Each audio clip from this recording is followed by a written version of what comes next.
開開幾度啊？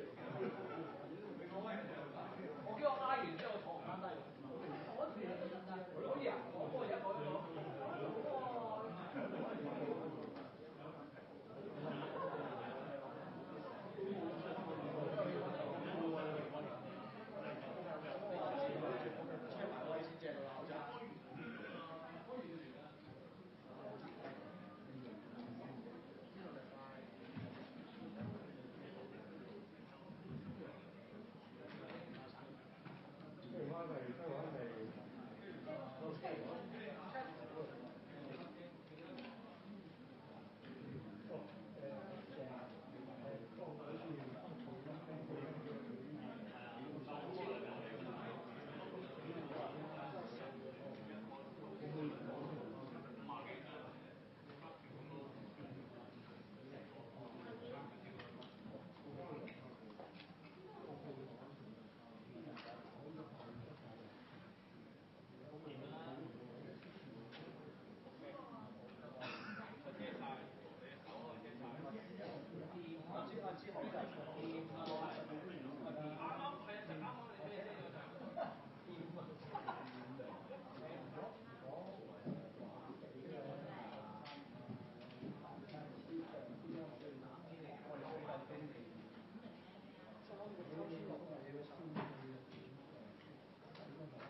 佢哋呢度一下係咪草嚟嘅？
閃咩？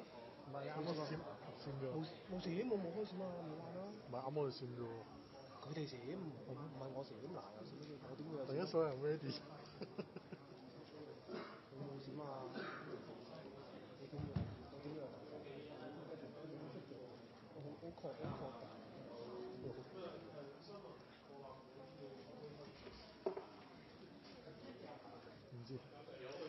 唔知大家睇緊做緊啲咩？你多仔，係唔該。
再嚟右邊啦。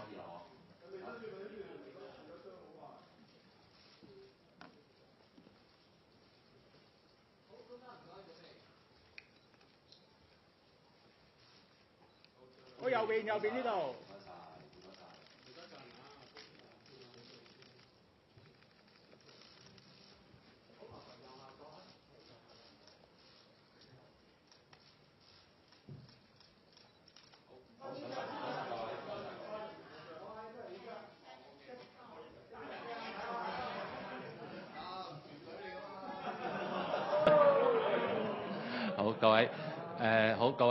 記者。Friends from the media, welcome to the 2025-26 budget press conference. We have with us the Financial Secretary, Mr. Paul Chan, Secretary for Financial Services and the Treasury, Mr. Christopher Ho, Permanent Secretary for Financial Services and the Treasury, Mr. Andrew Lai, and Government Economist, Mr. Adolf Leung. We'll first hear from the Financial Secretary. Thank you, Kevin. Hong Kong citizens, friends from the media, good afternoon. This morning I delivered the new budget. I will give you an overview of the four main lines of the budget. First, expedite the development of artificial intelligence, AI, and use AI to empower other industries.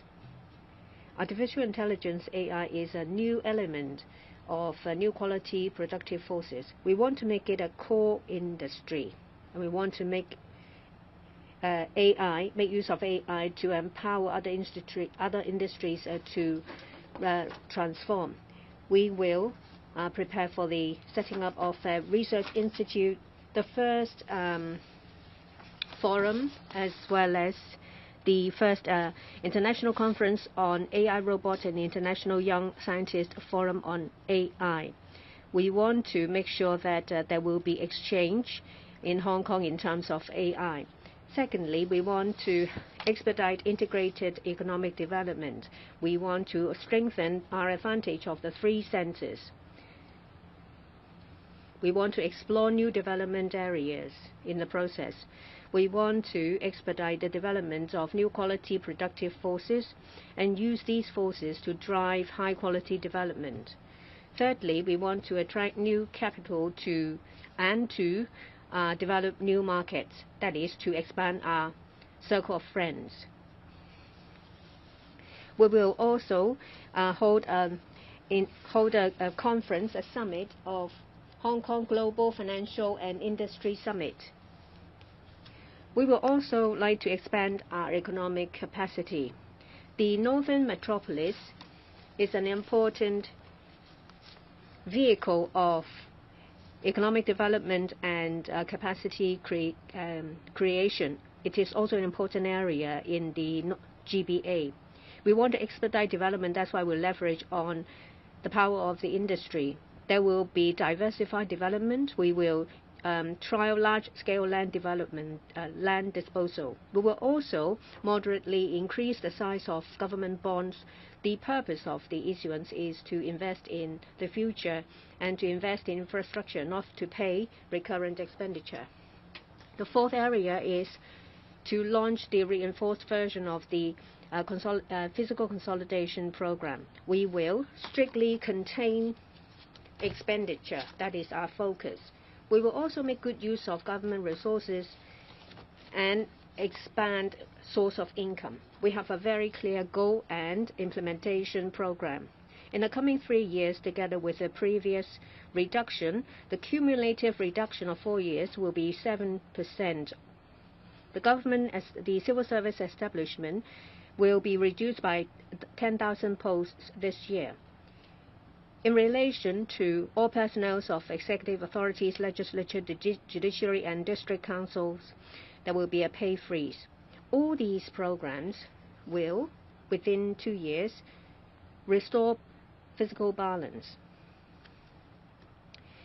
After that, we will have surplus in our operating accounts. We want to make use of reform and innovation to chart a new path for our future.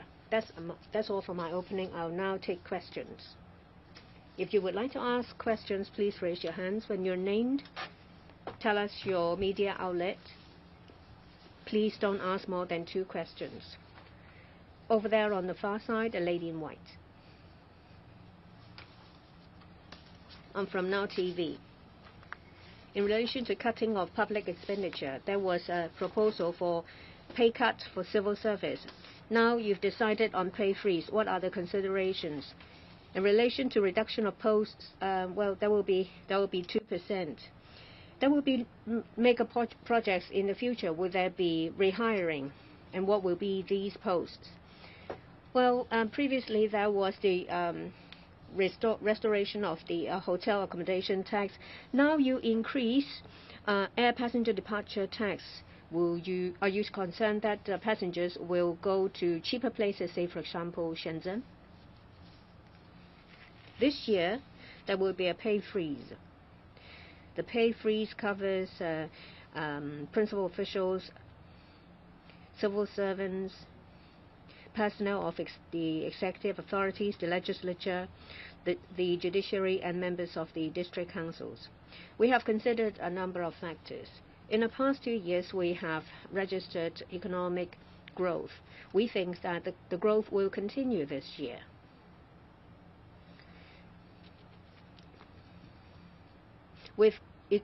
With continued economic growth, the earnings of the general public continue to increase. In nominal terms, the amount of earnings of those who are employed increased about 6.9%. In real terms, 2.4%. The labor market is still tight. We have a low unemployment rate. I believe that the earnings of employees will likely increase because there is room that allows it. We have launched a fiscal consolidation program. This is a systematic way to cut public expenditure gradually. In 2 years' time, we will be able to restore our balances and bring the operating accounts to a surplus.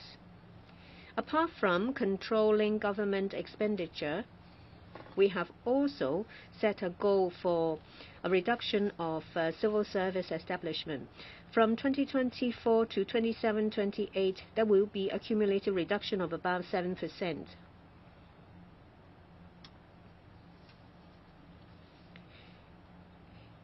Within this year, we will be able to cut about 10,000 posts. We have a combination of policies. You can see that public finances will stabilize and it will become sound again. We have taken a number of factors into consideration. We think it's appropriate to propose a pay freeze. You also asked a question about air passenger departure tax. We've done some research. Our airport is, after all, very competitive. Every day there are about 200 destinations and 1,000 air movements. We have connections with other places in the world. The departure tax will be an increase by several dozens of dollars. We think the impact will be minimal. When we increase revenue, please understand that we have a number of principles in mind. Firstly, we have to consider our competitiveness. So in terms of profits tax, salaries tax, we have to consider our competitiveness compared to other places and our ability to attract capital as well as talents. When we propose measures to increase revenue, we take into account the impact on the general public. Previously, there was the hotel accommodation tax. In addition to other taxes, what we have in mind is to minimize the impact on the general public. Of course, Hong Kong people will go outside to travel. When they do so, they pay a slightly more. It will be a very small percentage of the of the airplane ticket. We have devoted a large amount of resources on facilities such as the third runway. Next question, in the last row, the gentleman in suit.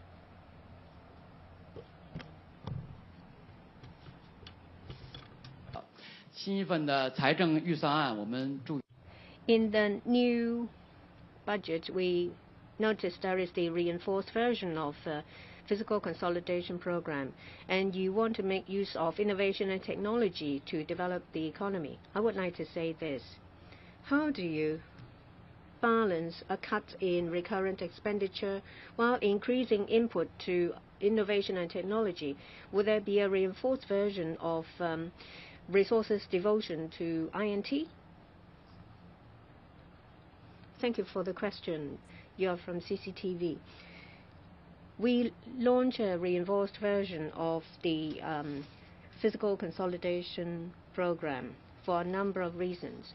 The main reason is to contain public expenditure. We want to, in a suitable manner, increase our revenue while making better use of government resources.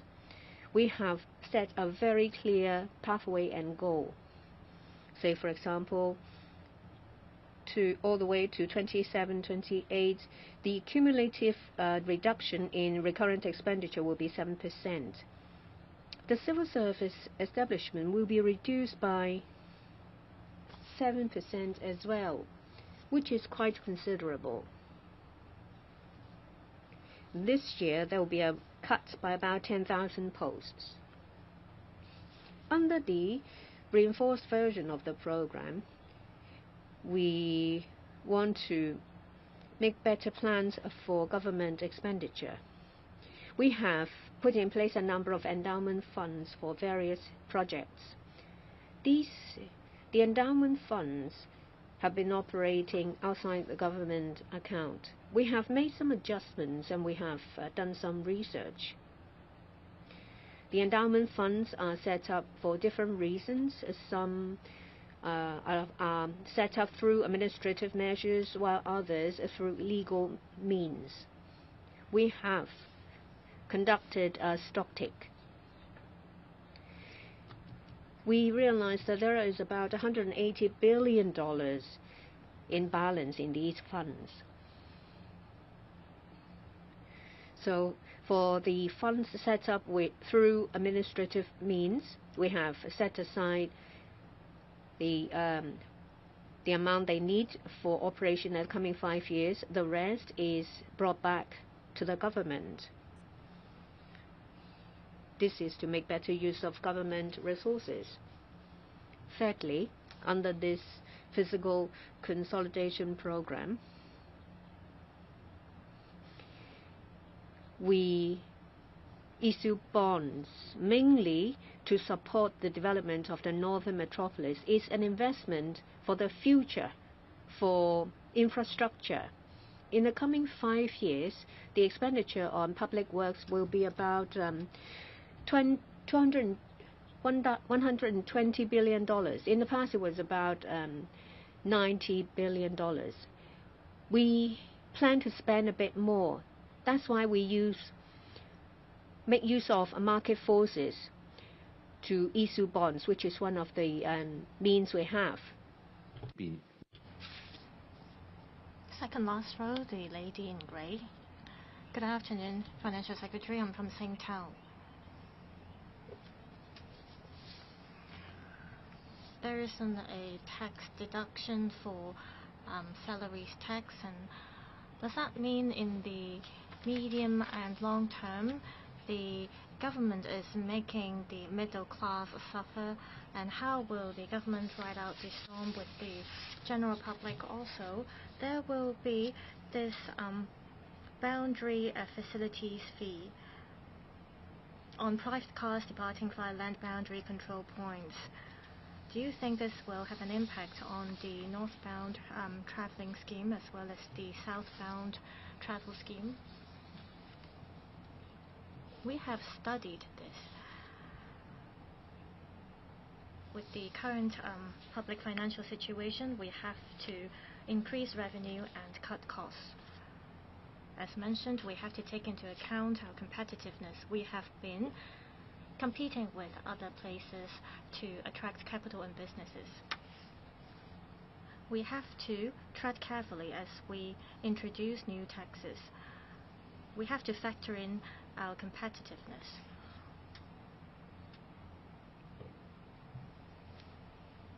We try to minimize the impact on the general public as we introduce taxes. However, some impacts might be inevitable.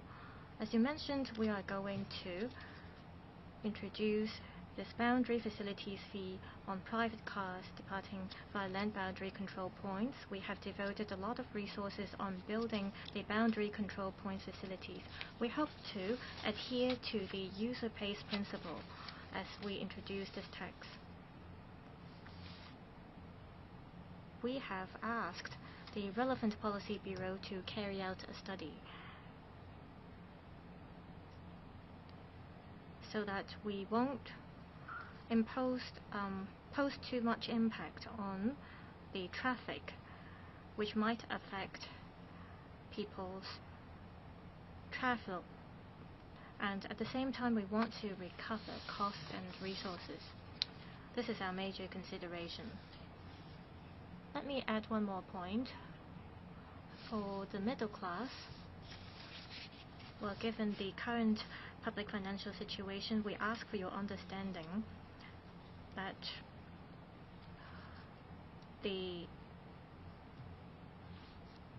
resources have been cut by half for the public.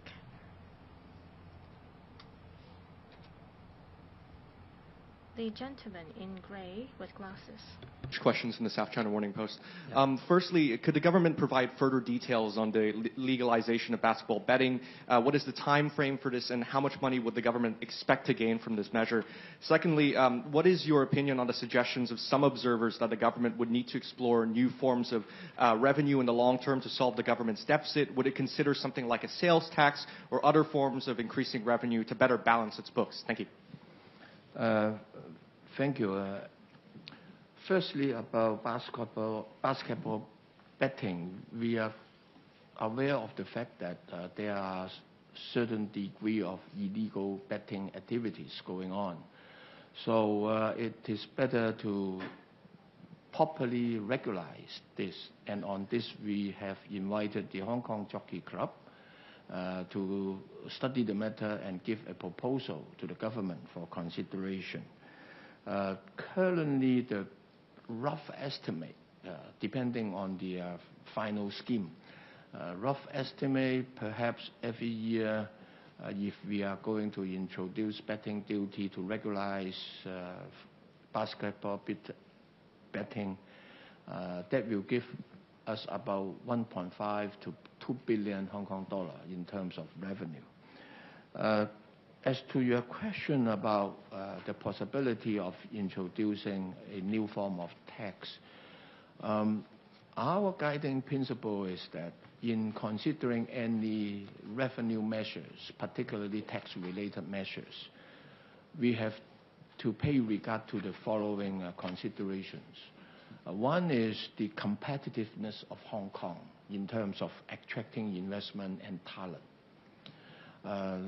Secondly, if we are to increase revenue, we try to minimize the impact on the average citizen. So that is the guiding principle we have. And at the moment, we have no intention to introduce any form of GST or sales tax. We do think that we have put up a very credible fiscal consolidation plan. On the one hand, we increase some revenue, which would not, the measures would not impair our competitiveness. But more importantly, we try to cut down the expenditure growth of the government as the major means to achieve fiscal balance. That is why in the coming few years, up to 27, 28, cumulatively, we will be able to slash public government expenditure by about 7%, and also cutting the establishment. So we do believe we have a plan, we have specific steps moving towards the right direction to achieve balance. Yeah, thank you. 好，下一條提問嚇。Next question. On the far end, the gentleman in suit. Good afternoon, I'm from TVB. I see that according to the budget, the government will issue bonds for infrastructure development. It's not for recurrent expenditure. There are views that the government might issue bonds to repay its debt. How do you think this will affect the reputation of Hong Kong or its international rating? It is expected that within 3 fiscal years, you will restore fiscal balance and that there will no longer be a deficit. Why are you so confident that within 3 fiscal years you'll be able to achieve that? Are you overly optimistic? Thank you.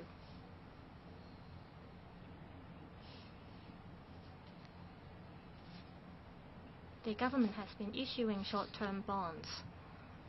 As you may remember, we normally issue bonds for a 3-year period. This is because the interest rate is lower for short-term bonds.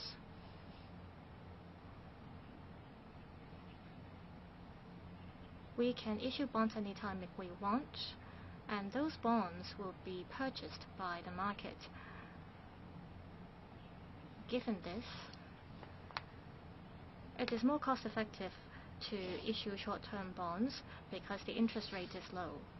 So all along we've been issuing short-term bonds, and naturally there is debt that we have to repay. This is kind of a financing measure in the business sector.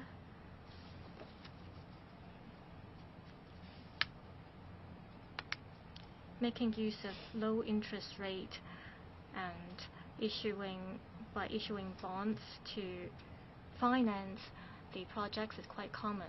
So the short interest rate is one of the merits to issuing short-term bonds. We're going to develop the Northern Metropolis.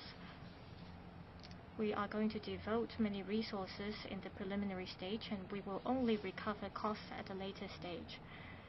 If we are to issue bonds to take forward the infrastructure development, would it be more appropriate for us to issue long-term bonds instead? We will think about it. In relation to the operating account, we will restore fiscal balance within 2 to 3 years. The reason is that if you look at, even with the volatility of fiscal cycles, we have been getting stable tax revenue. We have a strong resilience in terms of our economy. When we encounter economic headwinds, some sectors may be hard hit. However, some sectors should fare better. For example, for the catering industry, it's been quite challenging for them. But for the financial industry, it's quite good. So overall speaking, we are quite resilient in terms of our tax revenue.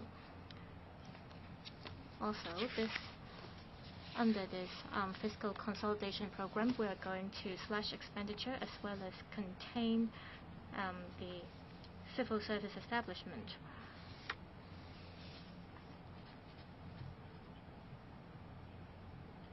And we'll be able to balance our books within 3 years' time, as we are going to restore balance for our operating account. We will devote resources and we need capital for the Northern Metropolis development, apart from using land premium from land sales to support the development project.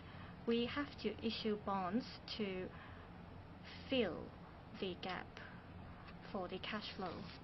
係藍色衫。 The gentleman closer to me in a blue top.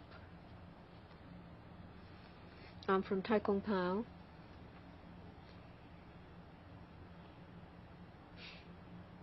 In this budget, it covers different sectors in society, say for example, elderly allowance, transport subsidies, and subsidies to students. Is it the case that the government wants to make use of the budget to send out the message that different sectors will have to make contributions in times of fiscal deficit? And how do you plan to respond to the reaction of the general public? You mentioned about the $2 transport scheme. We have been collecting views from the general public and the Legislative Council. We now propose a fare of $2 or 20%. On one hand, we want to make use of this to control the extent of increase under the scheme, increase of expenditure. We are fully aware that the objective of the scheme is very good. It encourages the elderly to go out, see friends, and engage in activities, which is very good. We now propose an adjustment. This adjustment takes into account the policy objective and a control of the long-term expenditure of the scheme. We have struck a balance. We ask for your understanding. Next question. On the far side, in the middle, the lady with short hair and a white jacket. Yes, you.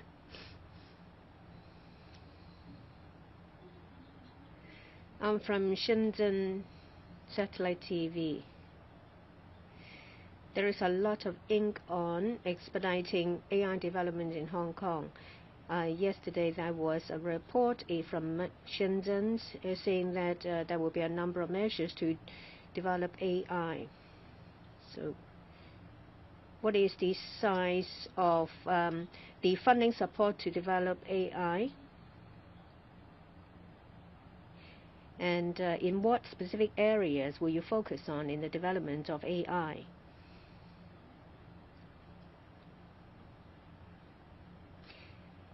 Innovation and technology is an important industry of our future development. It is also very important. They are also very important elements in new quality productive forces. We want to consolidate and strengthen our traditional industries, say financial services and trade. At the same time, we want to create new driving forces. AI is a very important area under innovation and technology. It is a major driving force for any development. We want to use AI as the core. We want to make use of AI to enable other industries to transform and upgrade. We are going to have the AI Supercomputing Center, an R&D institute. There will be funding allocations to universities to promote the development of AI. In relation to cooperation with Shenzhen, we make use of Northern Metropolis and the Loop, He-Tao. We are going to have a complementary cooperation and development. It's not just about AI. There will be life and health,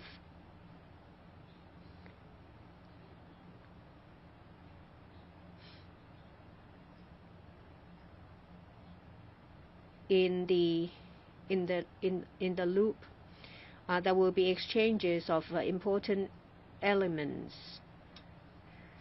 on different industries. So Northern Metropolis and the He-Tao or Loop area will be very important platforms. We will work together with Guangdong province to try to get support from our country. Next question. The lady who is closer to me. English questions from RTHK. So first, how likely all the measures to make savings will help the government's cover to return to black? And will these measures block future development of Hong Kong? And the second question, are you worried that the proposed pay freeze on civil servants will affect morale, and any likelihood public services will be affected as well? Thank you. Yeah, on the first question about first question, if I may invite Mr. Andrew Lai to give you a reply. Yeah, thank you. Yep, thank you, FS. In terms of the expenditure cuts program in the enhanced fiscal consolidation program, we are going to reduce government expenditure 2% each year in the coming 3 years. That will give rise to an annual saving of 10 billion to nearly $25 billion annually in the coming 3 years.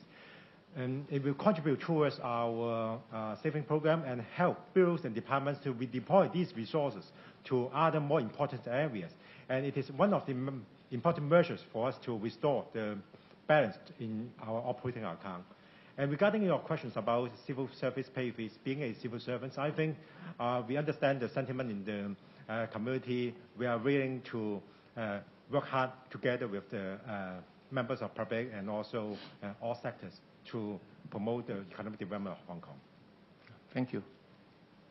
好，下一條提問喺遠處。Next question, on the far side, the lady in white with glasses. Two English questions from China Daily. And my first question is, with the adjustments in monetary policy by major central banks, what influence do you think this will have on Hong Kong economy and financial markets? And my second question is, in the face of increasing uncertainty worldwide, what steps should Hong Kong take to mitigate external risks? Thank you. Yeah, thank you. The central banks around the world is going to loosen their monetary policy. So the liquidity in the market will be greatly enhanced. So we are of the view that the capital market in the coming months, given this more relaxed monetary situation, would have support. But of course, capital market also subject to a whole range of other influencing factors, like geopolitics, impacting capital flow. So for us, I think the most fundamental is for us to continue to enhance the competitiveness of our capital market, so that despite external uncertainties, we will be able to attract the best companies to come to Hong Kong for listing. And with quality companies being listed here, they will attract investments and investors from all over the world. Relatedly, in regard to your second question, in order to mitigate the impact of geopolitics on capital flow and investment sentiment, we need to open up new market, new investor source, new capital source. So our strategy is that on the one hand, we will continue to engage the developed economies, the US, Europe, to solidify the relationship and to retain this investment. But at the same time, diversify our efforts to new markets like the Middle East and Southeast Asia to attract more investors, more quality issuers coming to Hong Kong. That is our response. And relatedly, our motherland companies on the mainland are going global. In this process, we would be able to serve them as the best platform for their internationalization. So our positioning is two-faced. Facing mainland companies, we invite them to set up their regional or international headquarters in Hong Kong. And using this platform for trade finance, supply chain management, and other high-value added services. Yeah, thank you. 好，下一條提問。Next question, last row, the gentleman in white. I'm from cable TV. On civil service pay freeze, will the patron survey still be carried out? If not, are you disregarding this mechanism, and are you setting precedent by doing so? Also, the principal officials will also have a pay freeze. Will you have a further pay cut on the principal officials to show your determination to ride out the storm with the general public? Also, I see that there is the fiscal consolidation program, but the total expenditure will reach $820 billion. And this is the highest after the reunification. Is there a structural deficit? How do you convince the public that they should be confident about the future of Hong Kong and that you will keep the accounts and under control on pay freeze?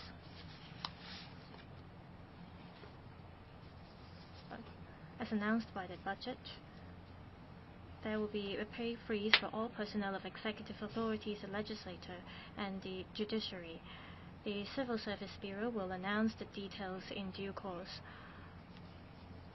Within the legislature as well as the judiciary, in terms of the arrangements, the relevant agencies as well as organizations will make the announcement. In relation to the medium-range forecast, as mentioned, we have the reinforced version of the fiscal consolidation program. Will strictly control government expenditure as the main focus, supplemented by increasing revenue. We will make good use of government resources, and this will help us restore balance of our operating accounts. After we restore balance by year 2026 and 27, there will be surplus recorded in the operating account. The relevant measures are set out in the budget, and I've also made a response when I addressed the other questions. On the recurrent expenditure, we have a concrete plan to increase revenue moderately and slash expenditure significantly, and also we will contain the expenditure growth. We are confident that we will achieve our target. In relation to the capital account, it concerns mostly expenditure for capital works. Apart from having land premium, we will issue bonds.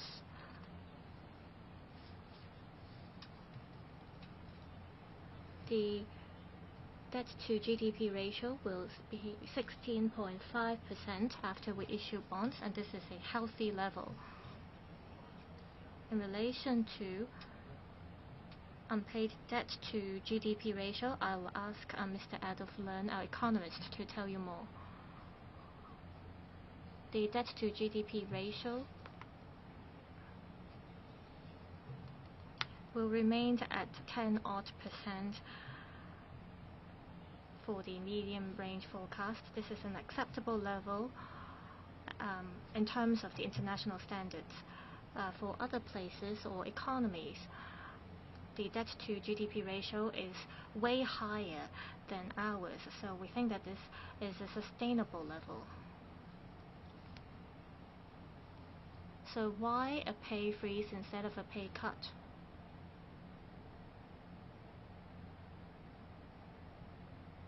The speaker is off the mic.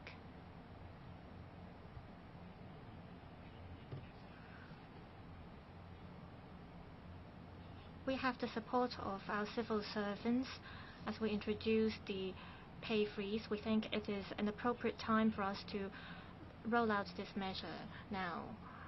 Even with the pay trend survey, even if we have the outcome of the survey, we have to take into consideration the 6 factors on whether we should adjust the civil service pay.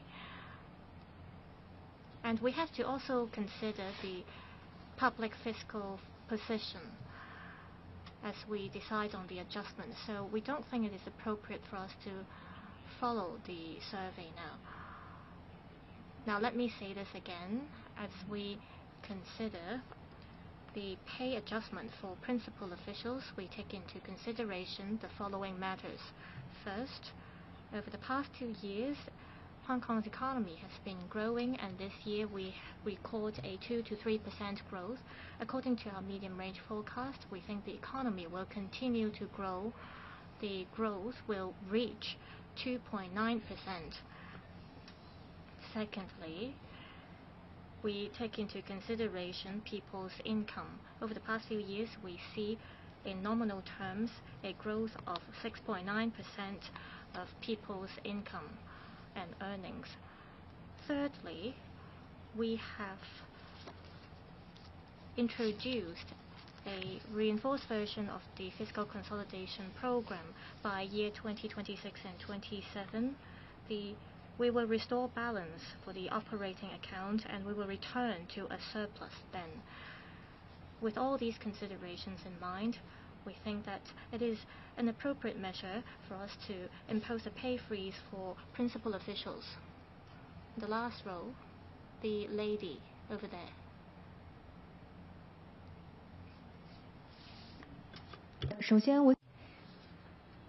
I have a question for Mr. Hui. In the budget, there will be a second policy statement on virtual assets.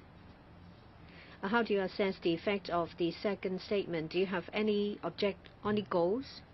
A question for the FS.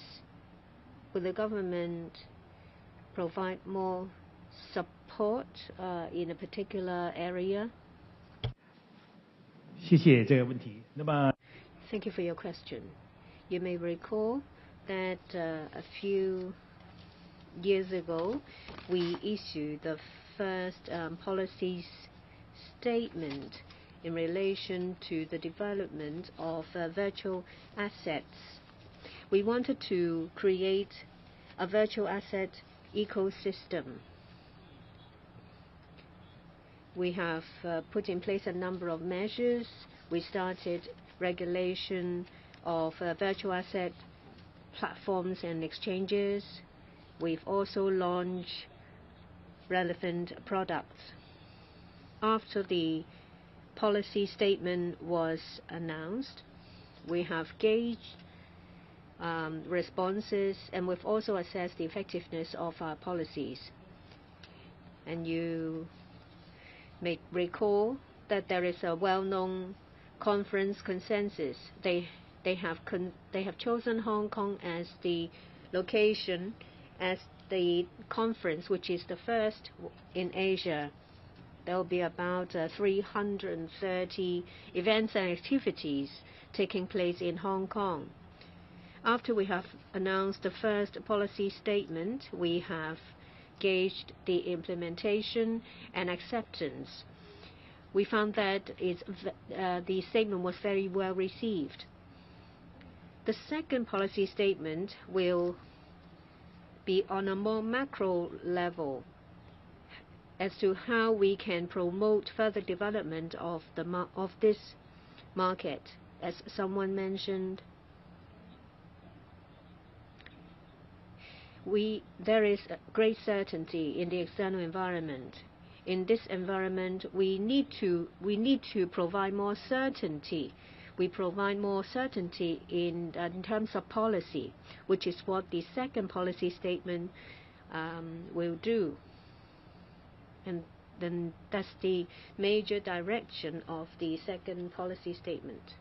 In relation to financial market, fintech is an important area, and virtual assets is a part of it. We have the SFC, we have the monetary authority, who are regulators, and we also talk to different stakeholders to pick their brains as to how we can further develop this area. At the same time, we work with Shenzhen on the use of fintech. There will be a sandbox regime to promote cross-boundary financial services. Next question on the far end, the second row. The lady in grey.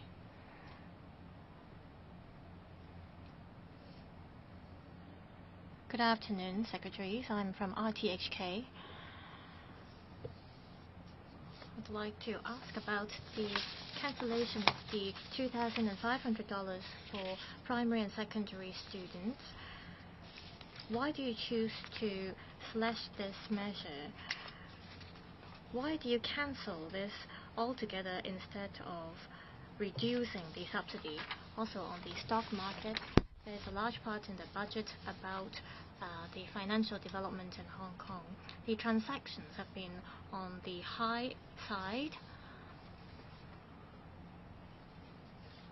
The Hang Seng Index reached 24,000 points, and there have been about $350 billion of transactions after the announcement of the budget. Will you roll out measures on the stamp duty to keep the growth of the transactions? On the $2,005 subsidy, I will ask Mr. Lai to address the question. As mentioned, under the enhanced fiscal consolidation program, we will strictly control expenditure as the main focus, supplemented by increasing revenue. So every year we'll have to cut expenditure by 2%. We are trying to give the maximum level of flexibility for each bureau and department. The estimate for each government department will be 2% less for this year. As to how the expenditure should be cut, we leave it to individual departments and bureau to see whether there is room to lift certain measures or, for example, reduce manpower. So we really leave it to the individual government departments and bureaus to make the decision. The Education Bureau, for example, will also have to cut cost. Perhaps given the decline in terms of the number of primary and secondary school students, they made the decision, and we leave it to the Bureau to make a judgment on that. There will be a press conference on that later. You mentioned about the reform on the stock market. Over the past few years, we wrote out different types of reforms. For example, the listing regime, as well as the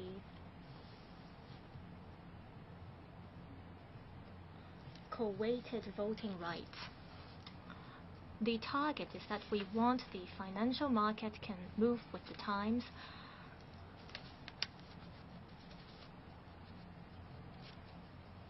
And with the changes in our economy, we can allow different companies and enterprises to list in Hong Kong. Some private equity funds are mentioned in the budget, and we have measures for that.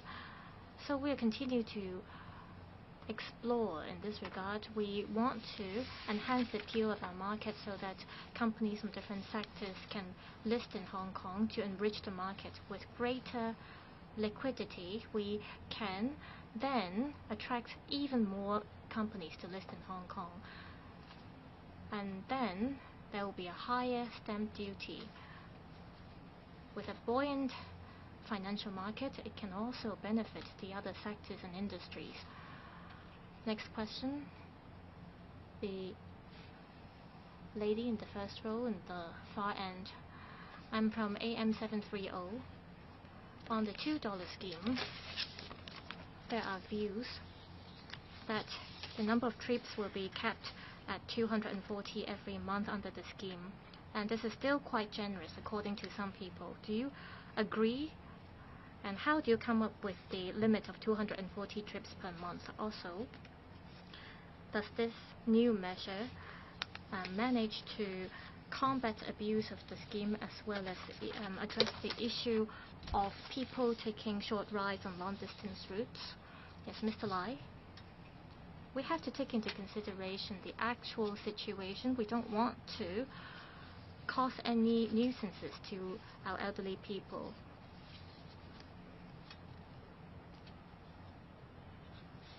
People will get 8 trips per day under the scheme. However, you have to consider that some elderly people may have to change buses or change trains when they go out. So we want to leave a certain level of flexibility for our passengers. We want to be as lenient as possible. Next question. Closer to me, the reporter in blue. Good afternoon, I'm from Meng Pao.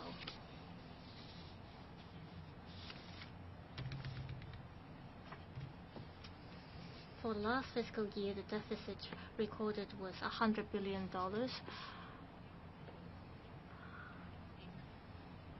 For recurrent expenditure, you have to spend within limits, and does it align with the basic law in terms of spending within limits? By the time you leave this post after the current term government, there will still be a deficit. Do you think you are leaving a mess for your future predecessors? Well, I think you are referring to the endowment funds. When the endowment funds were established, the funds came from the operating account. Now that with the surplus from these funds, of course they will go back to the operating account. It is as simple as that. With regards to restoring fiscal balance, as mentioned, there are 2 parts to our government accounts. One is operating account, the other one is capital account. For operating account, it has to do with our tax revenue as well as expenditure. For capital account, it has to do with investment in infrastructure. 2 years later, we will restore fiscal balance by year 2026 and 27. Then we will have a surplus every year, and the surplus will support the capital account. In the coming few years, we have to make preparations for the development of the northern metropolis. This is because it is going to be an important INT hub in Hong Kong. That is going to be an important growth area for our economy in terms of our housing development or industry development. As we take forward the development, we want to enhance speed.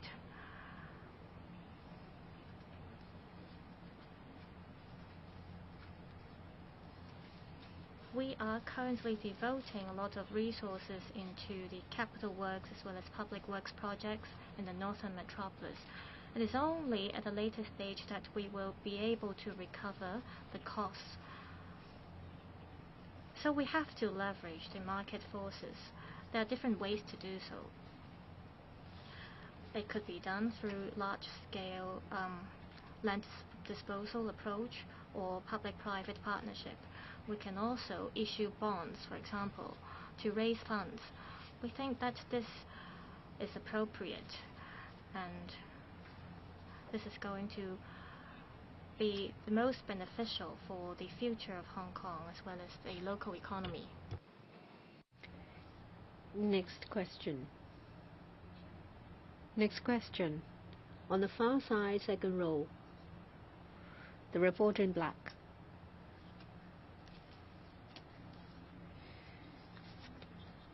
Just now, the FS talked about Northern Metropolis and infrastructure, its investment for the future. When will they bring actual economic benefit? Have you conducted an assessment and a prediction?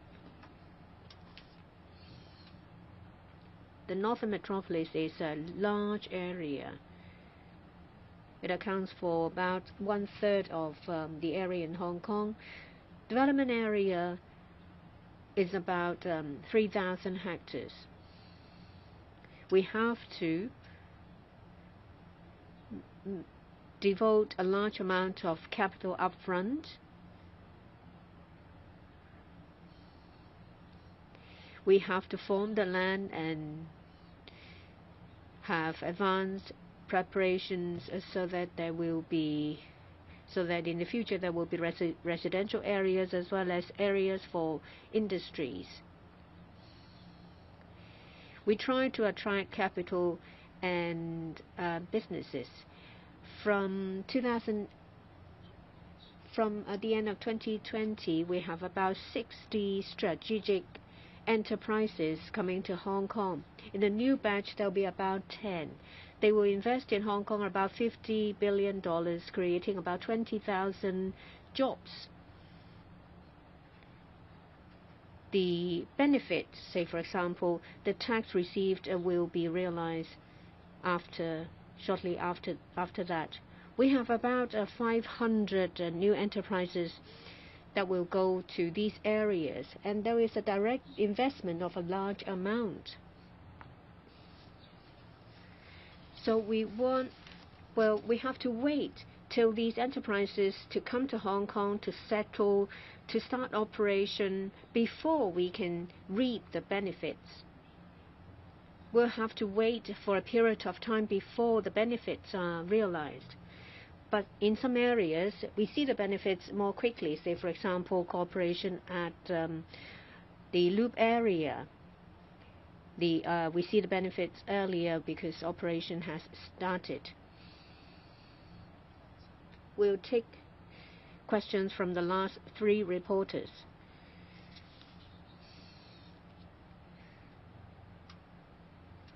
The reporter in a shirt.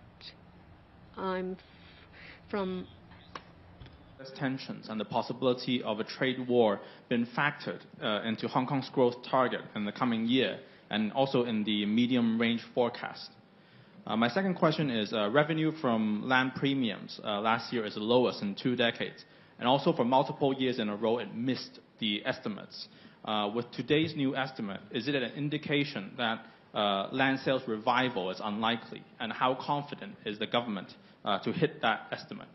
And finally, this may be the first year since 1998 that Hong Kong's budget does not have a satisfaction rating from a reputable public poll. How will the government assess whether the public supports the budget? Let me invite our government economist to respond to your first 2 questions. Yes, on the issue of rising trade tension between China and the U.S., of course, it will have some sort of negative impact. But according to what we have done to adjust the situation, like, lowering our share of exports to the U.S., we believe that it should be manageable, and we should be able to manage the situation gradually and better. But at the same time, although there is some sort of rising trade tensions between 2 countries, but there are also other favorable factors supporting the Hong Kong economy, like the the shifting of the global economic gravity to Asia, particularly to China. And the central government is now introducing a number of measures to support both the long-term growth and also the short-term growth. In the short run, they have a more proactive fiscal policy and also some more accommodative monetary policy. And in the long run, is vigorously promoting the growth of new quality productive force and also developing high quality growth. And these will all support Hong Kong's economic growth in the medium term from the demand side. And on the supply side, over the past few years, we have been doing a lot to expand our productive capacity, enhance our competitiveness, and also developing new growth areas. And these efforts are all bearing fruit and will gradually contribute to Hong Kong's economic growth in coming years. Yeah, we have introduced a fiscal consolidation program in this budget. So on the one hand, we try our best to diversify and grow our economy. But at the same time, it is a belt-tightening budget. So everybody in the community would need to contribute to this effort. So we are trying to do the best we can in minimizing the impact on our people. But at the same time, unavoidably, everyone to chip in a little bit. And I hope people understand. As to the land premium, we have been adopting a very conservative estimate. The land revenue for this year and the following year are based on the land sale program, which have taken into account the market condition at the moment.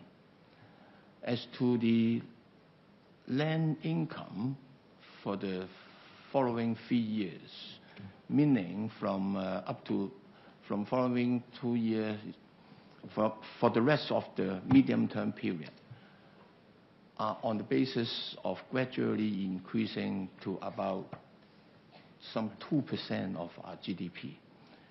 And this percentage compared with our historical average, which is about 3.3%, is very conservative. But we do think that at the current economic situation, it would be responsible on the part of the government to adopt a relatively conservative estimate about land income in the budget. That would be giving the market more confidence in the sense that despite perhaps a slower rebound in the property market, overall, the financial position of the government remain robust and strong. Thank you. 好，下一條提問就係 The last row on the far hand, the lady in white, the lady closer to my side. From Economic Daily.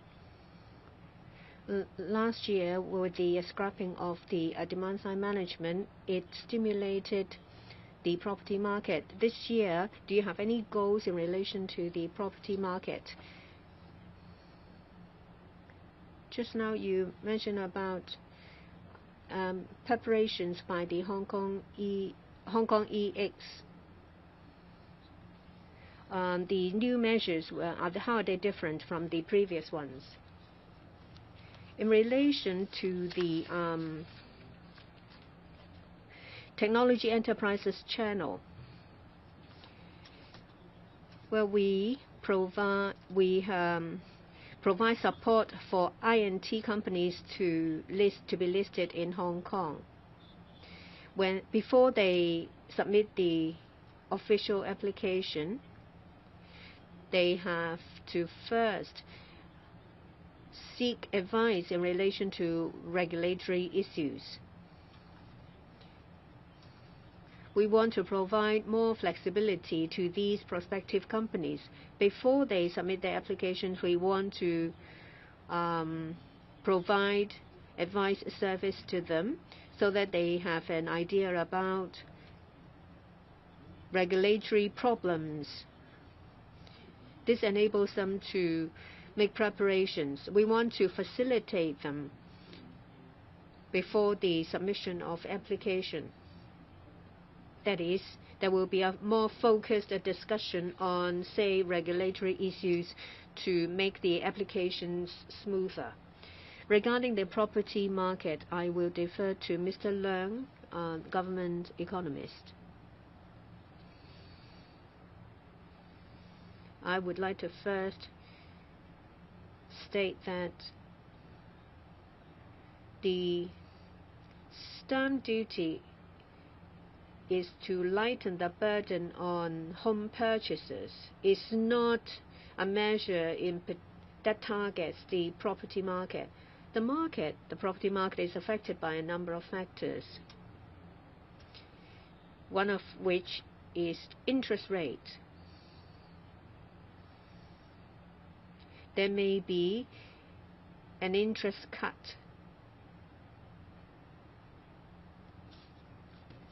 The situation in the U.S. may increase uncertainty in the interest rate cycle, but we think that there will be an interest rate cut.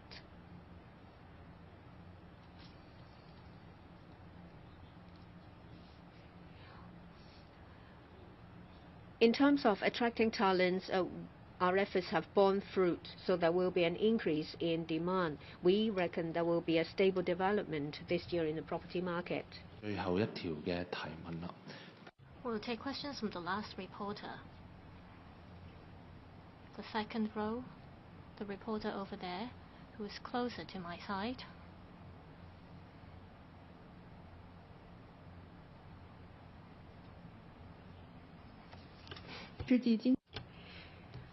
I'm from a newspaper from the mainland. Between 2018 and 2023, the government has devoted over $150 billion on INT.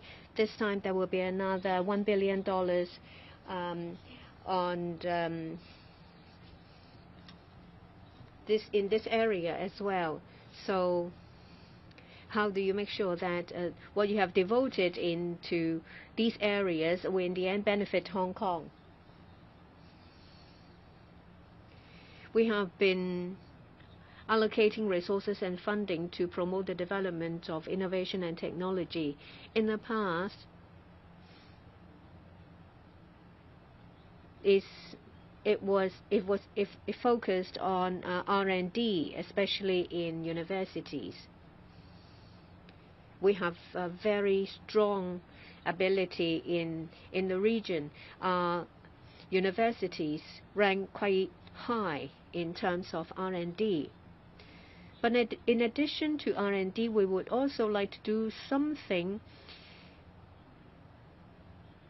to midstream research as well as application, not just frontier research. So we want to shift our focus somewhat to pilot application as well as commercialization. That's why we have different measures, say for example, to support new industrialization, and there is also one in relation to manufacturing, upgrade on smart production lines. In Northern Metropolis and the River Loop, we will also attract INT companies to develop in these areas.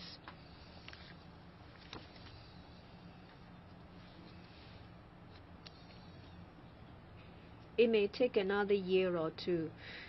About a year ago, when we launched the development blueprint for INT, that's around 2023, it stated that we hope that the GDP contribution of INT will be about 5%, and we still go along this line. That's the end of the press conference. Thank you. Thank you. This is the end of the press conference. Thank you. 唔好意思，我哋記者會去到呢度啦。I'm sorry, this is the end of the press conference.